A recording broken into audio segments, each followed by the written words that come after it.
एक बार गुरुजी ने मुझे बुला लिया और बहुत प्रकार से परमार्थ नीति की शिक्षा दी कि हे पुत्र, शिव जी की सेवा का फल यही है कि श्री राम जी के चरणों में प्रगाढ़ भक्ति हो। हे तात, शिव जी और ब्रह्मा जी भी श्री राम जी को भजते हैं, फिर नीच मनुष्य तो बात ही कितनी है। ब्रह्मा जी और शिव जी जिनके चरणों के प्रेमी हैं, अरे अभागे, उनसे द्रोह करके तू सुख चाहता है। गुरु जी ने शिव जी को हरि का सेवक कहा। यह सुनकर हे पक्षीराज, मेरा हृदय जल उठा। निज जाति का मैं विद्या पाकर ऐसा हो गया जैसे दूध पिलाने से सांप। अभिमानी, कुटिल, दुर्भाग्य और कुजाति में दिला गुरु जी से द्रोह करता। गुरु जी अत्यंत दयालु थे, उनको थोड़ा सा भी क्रोध नहीं आता। मेरे द्रोह करने पर भी बार बार मुझे उत्तम ज्ञान की ही शिक्षा देते थे। नीच मनुष्य जिसे बड़ाई पाता है, वह सबसे पहले उसी को मारकर उसी का नाश करता है। हे भाई सुनिए, आग से उत्पन्न हुआ धुआं मेघ की पदवी पाकर उसी अग्नि को बुझा देता है। धूल रास्ते में निरादर से पड़ी रहती है और सदा सब के लात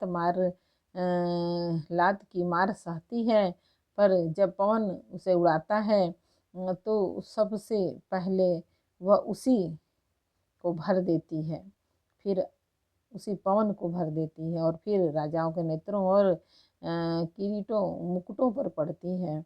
हे पक्षीराज गरुण जी सुनिए मेरी बात, ऐसी बात समझकर हे पक्षीराज गरुण जी सुनिए, ऐसी बात समझकर बुद्धिमान लोग अधम का संग नहीं करते। कवि और पंडित ऐसी नीति कहते हैं कि दुष्ट से न कलह ही अच्छा है, न प्रेम ही अच्छा है।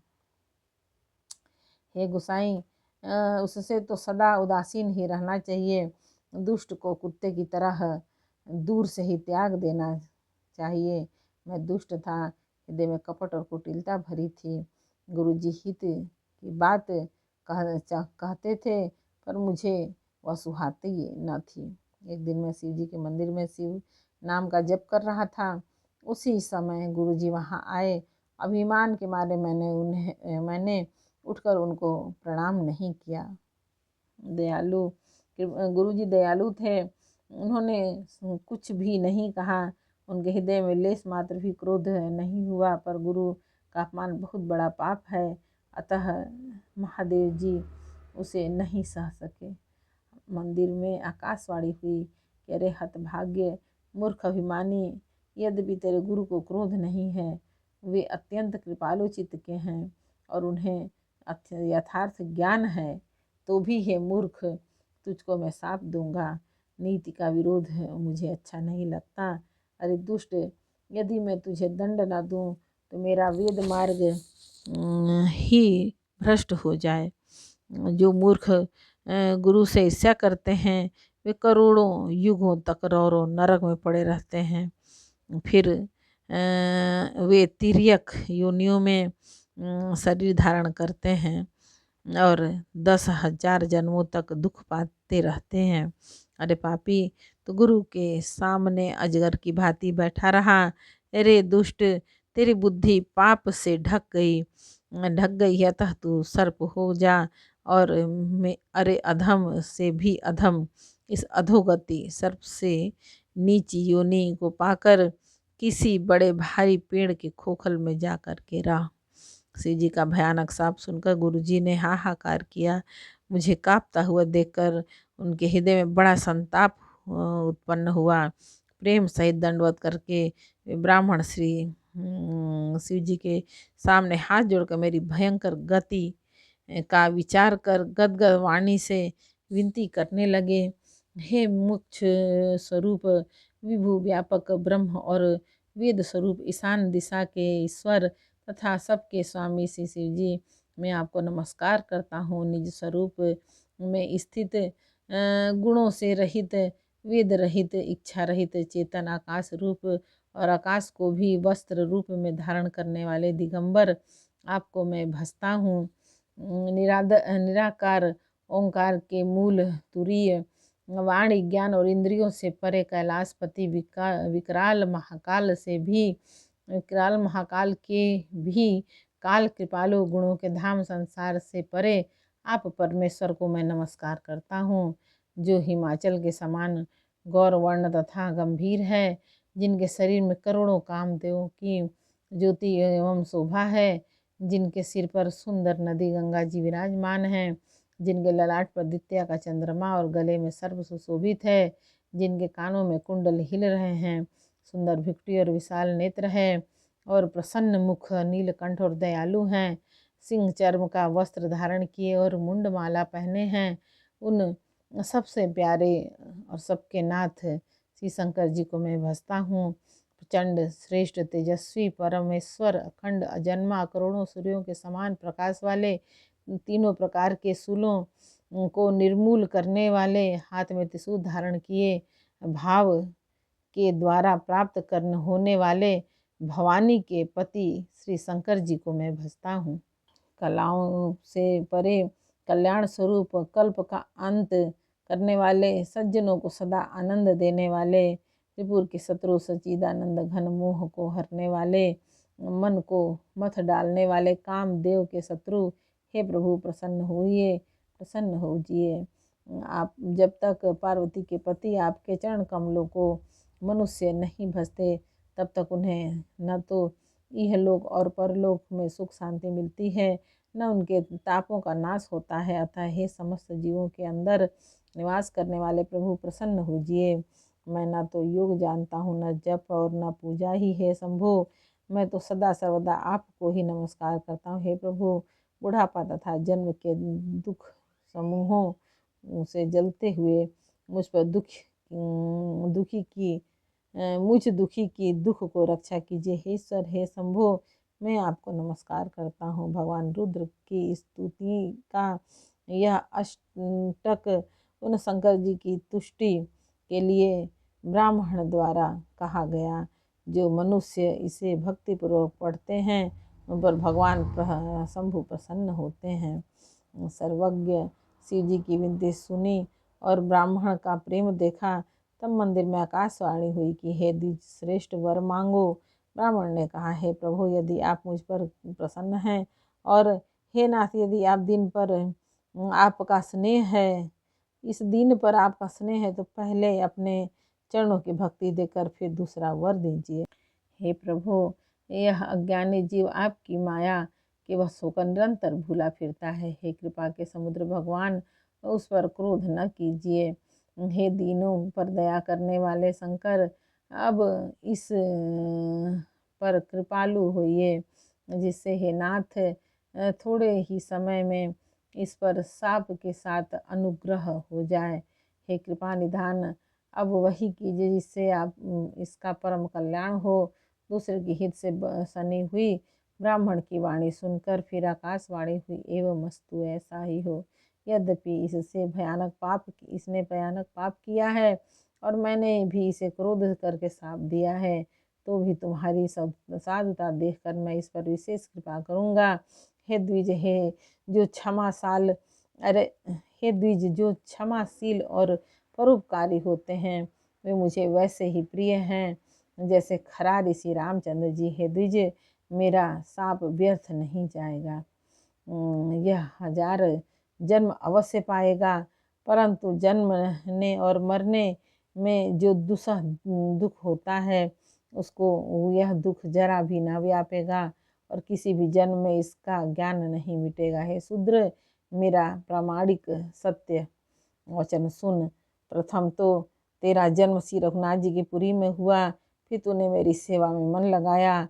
पुरी के प्रभाव और मेरी कृपा से तेरे हृदय में राम भक्ति उत्पन्न होगी। हे भाई, अब मेरा सत्य वचन सुन। तुझों की सेवा ही भगवान को प्रसन्न करने वाला व्रत है। अब कभी ब्राह्मण का अपमान न करना, संतों को अनंत श्री भगवान ही के समान जानना। इंद्र के वज्र मेरे विशाल त्रिशूल काल इंद्र के वज्र मेरे विशाल त्रिशूल काल के दंड और श्री हरि के विकराल चक्र के मारे भी जो नहीं मरता, वह भी विप्रद्रोह रूपी अग्नि में भस्म हो जाता है। ऐसा विवेक मन में रखना, फिर तुम्हारे लिए जगत में कुछ भी दुर्लभ न होगा। मेरा एक और भी आशीर्वाद है कि तुम्हारी सर्वत्र अबाध गति होगी, अर्थात तुम जहाँ जाना चाहोगे वहीं बिना रोक टोक के जा सकोगे। आकाशवाणी के द्वारा शिव जी के वचन सुनकर गुरु जी हर्षित होकर ऐसा ही हो यह कहकर मुझे बहुत समझा कर और शिव जी के चरणों को हृदय में रखकर अपने घर ले गए। काल की प्रेरणा से मैं विंध्याचल में जाकर सर्प हुआ। फिर कुछ काल बीतने पर बिना ही परिश्रम के मैंने वह शरीर त्याग दिया है। हरिवाहन जो भी शरीर धारण करता उसे बिना ही परिश्रम वैसे ही सुखपूर्वक त्याग देता था, जैसे मनुष्य पुराना वस्त्र त्याग देता है और नया पहन लेता है। शिव जी ने वेद की मर्यादा की रक्षा की और मैंने कलेश भी नहीं पाया। इस प्रकार हे पक्षीराज मैंने बहुत से शरीर धारण किए पर मेरा ज्ञान नहीं गया। तिर्यक योनि देवता या मनुष्य का जो भी शरीर धारण करता वहाँ उस शरीर में मैं श्री राम जी का भजन जारी रखता। इस प्रकार से मैं सुखी हो गया, परंतु एक सूल मुझे बना रहा। गुरु जी का कोमल सुशील स्वभाव मुझे कभी नहीं भूलता, अर्थात मैंने ऐसे कोमल स्वभाव दयालु गुरु जी का अपमान किया, यह दुख मुझे सदा बना रहा। मैंने अंतिम शरीर ब्राह्मण का पाया, जिसे पुराण और वेद देवताओं को भी दुर्लभ बताते हैं। वे वहाँ ब्राह्मण शरीर में भी बालकों से मिलकर खेलता तो श्री रघुनाथ जी की सब लीलाएं किया करता। सयाना होने पर पिताजी मुझे पढ़ाने लगे। मैं समझता सुनता और विचारता, पर मुझे पढ़ना अच्छा नहीं लगता था। मेरे मन से सारी वासनाएं भाग गई, केवल श्री राम जी के चरणों में मेरे मन से सारी वासनाएं भाग गई, केवल श्री राम जी के चरणों में लव लग गई है। गरुण जी कहिए, ऐसा कौन अभागा होगा जो कामधेनु को छोड़कर गधे की सेवा करेगा। प्रेम में मग्न रहने के कारण मुझे कुछ नहीं सुहाता। पिताजी पढ़ा पढ़ा कर हार गए। जब पिता माता कालवश हो गए तब मैं भक्तों की रक्षा करने वाला श्री राम जी का भजन करने के लिए वन में चला गया। तब मैं भक्तों के रक्षा करने वाले श्री राम जी का भजन करने के लिए वन में चला गया। वन में जहाँ जहाँ मुनीश्वरों के आश्रम पाता वहाँ वहाँ जाकर उन्हें सिर नवाता। हे गरुण जी, उनसे मैं श्री राम जी की गुणों की कथाएं पूछता। वे कहते मैं हर्षित होकर सुनता। इस प्रकार मैं सदा सर्वदा श्री हरि के गुणानुवाद सुनता फिरता। शिव जी की कृपा से मेरी सर्वत्र अबाधित गति थी, अर्थात मैं जहाँ चाहता वहीं जा सकता था। मेरी तीनों प्रकार की गहरी प्रबल वासनाएं छूट गई और हृदय में एक यही लालसा अत्यंत बढ़ गई कि जब श्री राम जी के चरण कमलों में के दर्शन करूं तब अपना जन्म सफल हुआ समझूं। जिससे मैं पूछता वे ही मुनि का ऐसा कहते कि ईश्वर सर्वभूतमय है। यह निर्गुण मत मुझे नहीं सुहाता था। हृदय में सगुण ब्रह्म पर प्रीति बढ़ गई थी। गुरु जी के वचनों का स्मरण करके मेरा मन श्री राम जी के चरणों में लग गया। मैं क्षण क्षण नया नया प्रेम प्राप्त करता हुआ श्री रघुनाथ जी का यश गाता फिरता था। सुमेरु पर्वत के शिखर पर बड़ की छाया में लोमस मुनि बैठे थे। उन्हें देखकर मैंने उनके चरणों में सिर नवाया और अत्यंत दीन वचन कहे। हे पक्षीराज, मेरे अत्यंत नम्र और कोमल वचन सुनकर कृपालु मुनि मुझसे आदर के साथ पूछने लगे, हे ब्राह्मण, आप किस कार्य से यहाँ आए हैं। तब मैंने कहा, हे कृपा निधि, आप सर्वज्ञ हैं और सुजान हैं। हे भगवान, मुझे सगुण ब्रह्म की आराधना की प्रक्रिया कहिए। एक बार बोलो रामायण मैया की जय। उत्तरकांड का 5 दोहा समर्पयामि भगवान। जय श्री राम। जानकी पवन पुत्र हनुमान। जय बजरंग।